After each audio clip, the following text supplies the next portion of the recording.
thing. He plays like more like a proto rock and roll, you know, rock or A lot of yeah, he had a lot of swing. Tiny Grimes was a great tenor guitar player yeah, who played with Art Tatum among others, yeah, and did some records even with Charlie Parker, and yeah, was coming out of swing, but starting yeah. to incorporate a lot of blues elements in his playing also. Yeah, a lot of the same people. I would mention also, as far as swing guitar players, that as far as my entry into the world, George Barnes was a very big influence on me, who was a guitarist who was recording. He was actually perhaps the first electric guitar soloist, which is sort of shocking at the age of like 14 in the late 1930s. I remember I parsed this one time, and it was something like Eddie Durham was like possibly like 17 hours in front of him. It was like ridiculous. I forget, but like Barnes was a very, very early player who played straight through into the 1970s, and is a really, he's just not talked about as enough, I think. Barnes had an unbelievable, I mean, not only his uh, melodic concept and his understanding of harmony and his understanding of the fretboard, he also had an incredible touch. That he produced a sound just with one note that was like, had so much in it that it was instantly recognizable. And his rhythmic feel was incredible. Have you ever checked out George Barnes much? A little, John, but not much. Yeah, it's hard to find. I mean, it's hard to Yeah. get his stuff because there aren't enough musical compilations that highlight his playing. Actually, in the last like 10 years, there are two, and they're from a record label that's based out of Spain. And I forget the label. Have you seen these records? Free Sound, maybe? Yeah, maybe. Free Sound? I can't remember what the label is, but Okay. I will bought check. them, and I bought them, and had them shipped from Europe. Wow. I had most of the stuff already, on LPs and stuff, but there's two really good George Barnes compilations on CD that are available now, so you should look for those. There's also George Barnes' daughter Alexandra has a website called, I think, George Barnes Legacy, and she's selling on that website some of the records that he did as a teenager in Chicago. Have you ever heard these live radio broadcasts? No. So this is really fascinating George Barnes stuff. He led the band on a radio station in Chicago as a teenager, and when he was 16, he was a self-taught arranger, self-taught everything, but he was writing arrangements for this band, and one of the head engineers at the radio station thought this kid was incredible, and unbeknownst to anybody, would bring a reel-to-reel tape recorder and record these shows when they were live on the air. And then when Barnes was in the 1970s teaching in New York City, this guy showed up and was like, I made these recordings when you were 16, 17, 18 years old. And so he had no idea this stuff existed. And he was teaching a friend of mine, Richard Lieberson, and he freaked out and he gave Richard a cassette of this stuff. And so I got these recordings from my friend Whit Smith, who was also a friend of Richard's. Richard made him a cassette. So I've had this music since I was, about 30 years old, and now Alexandra's released all this stuff from the live radio stuff on her website. So yeah, so that's really worth. I think it's GeorgeBarnesLegacy.com or Barnes Legacy. If you search, you'll find it, and that's really worth finding. Incredible stuff. Yeah. What do you want? Do you want to play some Tiny Grimes? Like what? Sure. I don't know, some blues. Sure. Yeah. Because the thing is that because Tiny Grimes, he plays with a tenor guitar, but with a regular tuning. Oh, I didn't know that. Yeah. Oh, wow. He plays like with the same. Oh, I had no idea. Yeah, and yesterday we were watching a video from Tiny Grimes, and they were. You can see the shapes, and that's he cool. plays like something. that's nice. That's Yeah, great. yeah, yeah, that's Yeah. great. And that's another. Sometimes when I play, I think like how Tiny Grams played it or does play this tune Yeah. because he broke all the things that he was playing together like I before like the with the six strings with the, this kind of you must broke your thinking or your approach to the guitar, and I love But this he's playing it all in guitar tuning, but he's not yeah, accessing the yeah, low he notes. has not, and they Right. and he must play more horizontally, Oh, he interesting. plays like different, no? Yeah, Right. he would do this and play more horizontally, which is Cool. change your approach to playing the guitar, and I like Well, a lot. play a Tiny Grimes blues, Yeah, or any blues that you want in his style.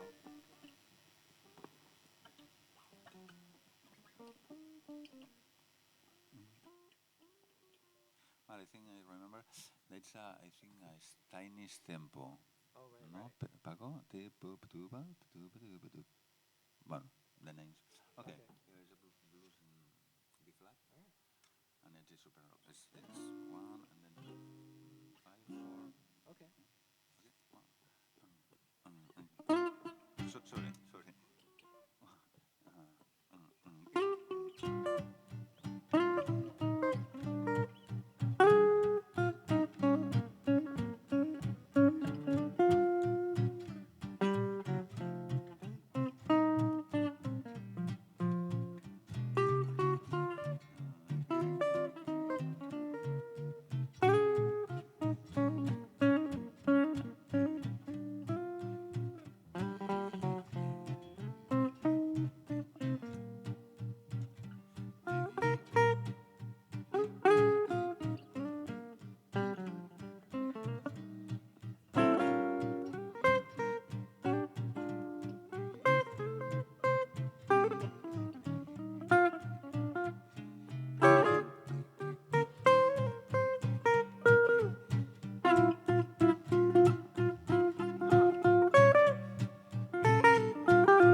I gotta get deeper into Tiny Grimes. I can Yeah. tell.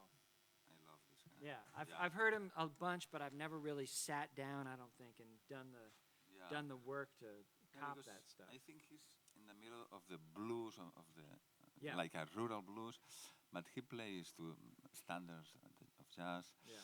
He plays with Charlie Parker. He makes a lot of riff, a lot of rock and roll things, and so so it goes directly to your. I mean, that connection of the guitar and the blues is so big and kind of unique, I think, in jazz.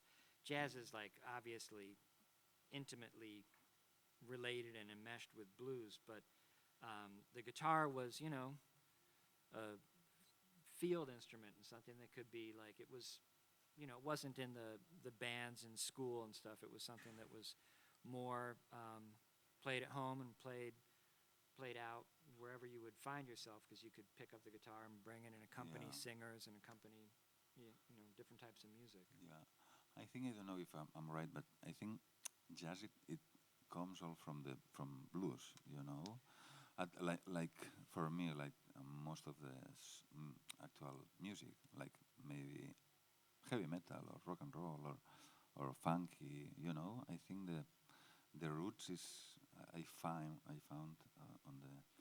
on the blues, this kind of it's like rock and roll and Yeah, I don't know. I mean, like yeah, I know too. I mean, I hesitate just to say like what came from what, but yeah, Yeah. definitely, it is. Jazz is a Black American art form, Yeah, and so you have all kinds of elements of like American Black culture right there in Yeah. the center of what it means to be from the United States and like yeah, an American, but also like right there in the music. yeah, So all kinds of traditions kind of come together, but Yeah. that the blues is like, and the elements of the blues that we were all accessing, flat thirds, flat fifths, flatted sevenths, all that did not exist in Western No. classical traditions, I don't think, in the Yeah. 19th century. yeah. One of the guitar players that I like most is, of course, Robert Johnson and Lonnie Johnson too, Yeah. because he plays blues but in a more sophisticated way. Lonnie Johnson's music is also incredibly difficult. I worked up some of his stuff from the 1920s years and years ago, and it was really hard, like Yeah. technically really hard to figure out how he's doing it. And then in the 1960s, when he was quote unquote rediscovered, he Yeah. was asked a lot to play his stuff from the 1920s, and he refused. He was like, I don't know how I did it. Yeah. And I mean, seriously, he played an entirely different style Yeah. in the 1960s, Wow. late 1950s. Yeah, really, really different. Another thing of my history is I like to play different kinds of music, of course. I like country music, I like bluegrass, I like finger picking, and I think it's all together because in bluegrass music there is a lot of improvisation too, and there is a lot of blues, and I feel like guitar players, if you're doing it right, you're going to access things outside the jazz canon. I mean, because guitar is so intrinsic to so many different types of popular music of the last 100 years, especially the last 70, shall we say. It's Yeah. right there. It's like the instrument. So I think as guitar players, it's good to access all kinds of other traditions and other Yeah. types of music. I think one time I read that Charlie Christian, um, he make meetings with country or western swing guitar players, and they change ideas. Yeah. And it's like western swing, no? It's a mixture between jazz and western or country music. Yeah. And I like these kinds of song that may sometimes they are in the middle of different styles. Yep. Like I don't know, Careless Love, for example. Who is it? Careless Love. I don't know. It's Careless Oh, Love. Careless Love. Yeah, Yeah, yeah, yeah. there- Oh, the r- song. I people- thought you meant an artist. I was like, No. Okay, right, yeah. It's these kinds of song that it they are from different traditions of music, you know. Yeah, they exist in all kinds of different styles. Yeah, and bluesmen blues players plays the song, or jazz players plays the song, or folk music or folk players play Yep. the song. Do you want to play some? Yeah, let's do Careless Love. Yeah. You know, another thing that guitar players have, you can play the exact same notes, the exact same pitches on the guitar in all kinds of different places, you know. Yeah. You have the same pitches all over the place. And so that means that guitarists, especially self-taught guitarists, everyone comes up with their own ways of playing the same pitches. And that means if you're getting it on a different string, if you're using an upstroke, if you're using a downstroke, your fingers, what finger you're using influences what type of vibrato you can put on it. So all those things mean that, like, the guitar, you can put so much of your own individual sound into a guitar, and you shouldn't be afraid to. You know, you should really, like, it's an opportunity to discover kind of like how you want to play, and you know. I think the heaviest approach to that you are saying is the way Elizabeth Cotton plays the guitar. Yeah. You know? Yeah, upside down and Yeah, because he left-handed. plays with the guitar upside down, and she plays finger picking, but she plays the bass with With her the with fingers, her yeah. finger, and he plays the melody with the bass. Yeah. And the chords hands. Yeah. It was all backwards. Then it's like We should do Freight Train. yeah. I like it. What do you want to do, Careless Love or Freight Train? No, I like both. Okay. We could medley them. Medley. Yeah, do Freight Train. I'd love to hear Okay. that. Yeah. You want to repeat the last 4 bars or no? However No. you want. I don't know. I don't think I've played it since I was like 11 Okay. years old. I'm Oh, serious. Yeah. it's nice. This is one of the first tunes that finger picking guitarists learn, like first real tunes. Yeah, play it. Play? Yeah, yeah.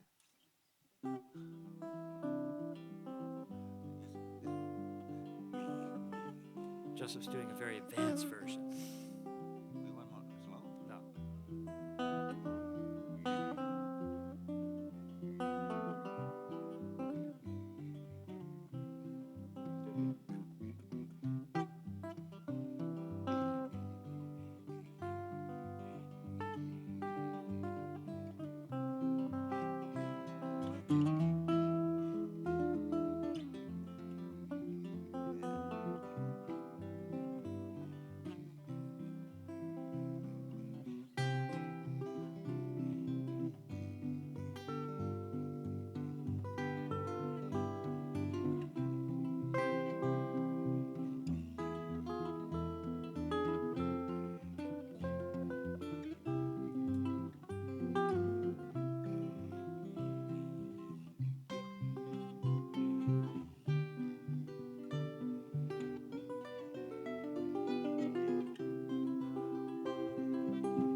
Yeah, beautiful. Pleasure, man.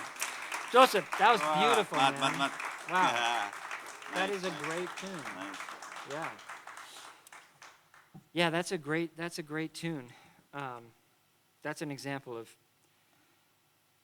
Elizabeth Cotton was, she wound up working, you know the story, she wound up working for the Seeger family, for Pete Seeger's parents, is that right? Or, He discovered yeah, it was actually, so Pete in a Seeger's, farm or something. yeah, Pete Seeger's father was Charles Seeger, who was a folk historian, like a folklore specialist, taught at colleges and stuff. And Charles Seeger's second marriage, they had Mike and Peggy Seeger, who were the second kids. So Pete Seeger's half siblings. I'm remembering all this. It's taking a while. And Elizabeth Cotton came to work for them as like a kind of taking care of the kids and cooking meals and stuff Yeah. like this, like Oh. kind of like a nanny. Wow. Like a family. And she just happened one day to pick up the guitar and like turn it upside down and like was picking and stuff. And they were like, "What? You can play guitar?" And she was like, "Yeah." She was like, "Well, I wrote this song when I was, 10 years old, and blah, blah." And they realized, like, Charles Seeger, this famous folk historian, had, like, in his home a real, like, person who was, like, a missing link kind of in folk Wow. traditions, yeah.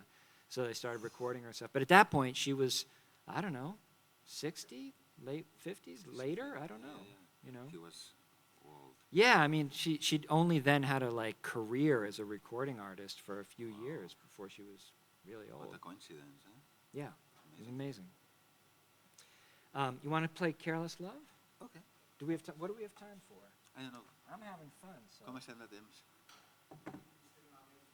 One song or... Yeah, let's do Careless Love. Okay. Yeah. Which key? D maybe or... Yeah, sure, D is good. Or C? Unless you already did but- C, so let's do D, yeah. But see, we played...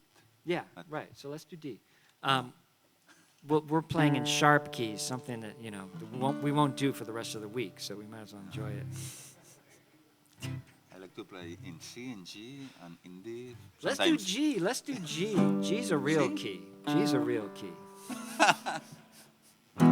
E something for the blues. E. No. Let's do G. G is nice. There's a. I played with a great fiddle player for years and years. Actually, speaking of this fiddle player, Marco Connor. I wasn't going to name him because I Sorry. was going to tell a story that, but Okay. it's okay. So yeah, so Mark O'Connor, legend in American music and a hero of mine since I was a little kid. Amazing. By the way, when he was a hero of mine when I was a little kid, he was also a little kid. Mark's only like 3 or 4 years older than me. It's unbelievable. Anyway, so he had a revolving bunch of guitarists in his band, and he would have all these arrangements that were like very demanding for the guitar.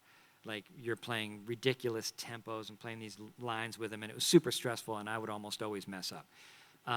But it was, at one point, the band was either Frank Vignola or me or Howard Alden or Stefan Rembel, a French guitarist, or Brian Sutton, a great New York, a great United States bluegrass player, really an astounding player.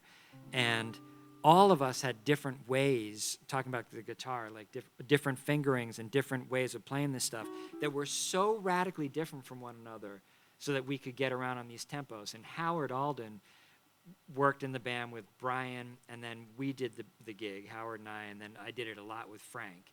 And so Howard was very interested in all this sort of stuff and was able to show, like, well, this is how Brian played it.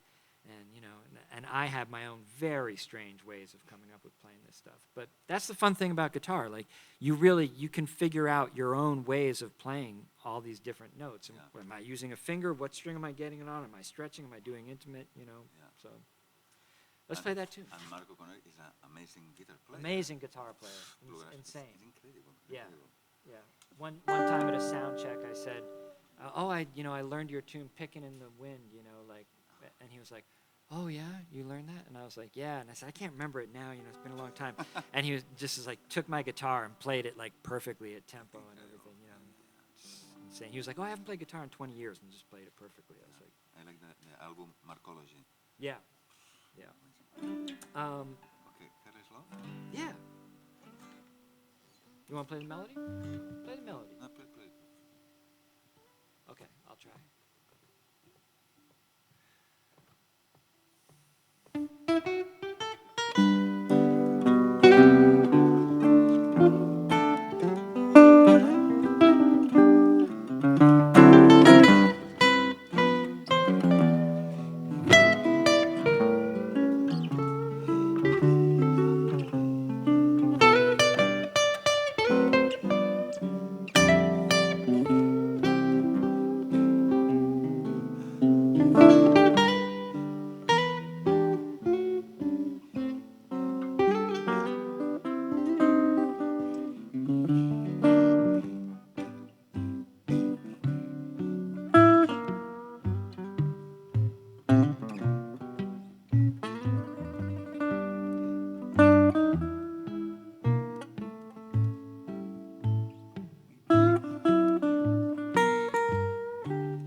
Sorry.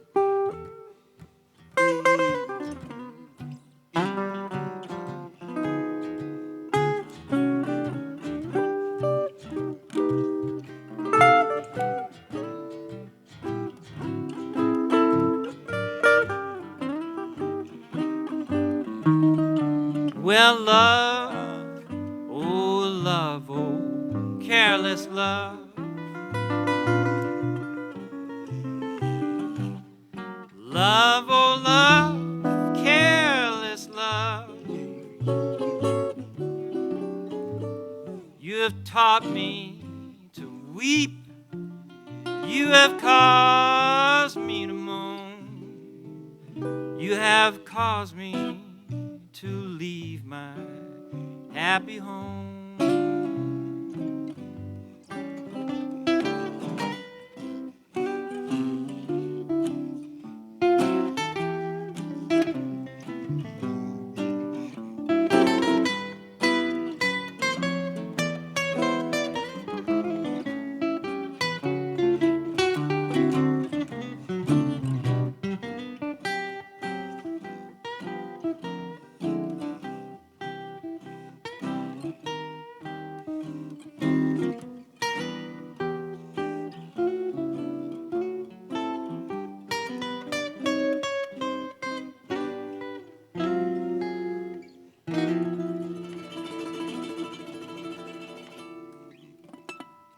Yeah. Joseph Matt, Traver. Matt. Thank you. Thank you. Yeah, Yeah. man. I love it. Man. So much Wonderful, fun. wonderful. Yeah.